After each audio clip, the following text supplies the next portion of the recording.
হলুদ দিলাম, পরিমাণ মতো হলুদ দিয়ে দিলাম, তরকারি দিয়ে যতটা লাগবে। এরপরে দিচ্ছি লঙ্কা বাটা,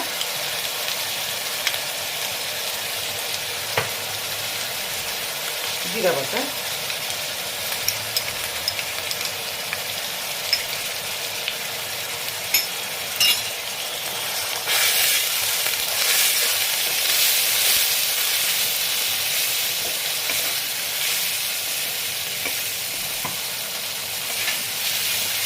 তরকারিতে নুন দেবো, মাছে তো নুন দেওয়া আছে।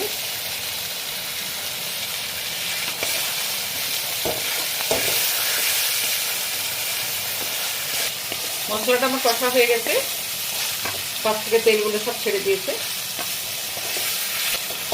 এটা মশলা ভাজার গন্ধ বেরিয়েছে, ওটা দেখেও বোঝা যায় মশলাটা কতখানি ভাজা হয়েছে। এরপরে দিচ্ছি সর্ষে বাটা।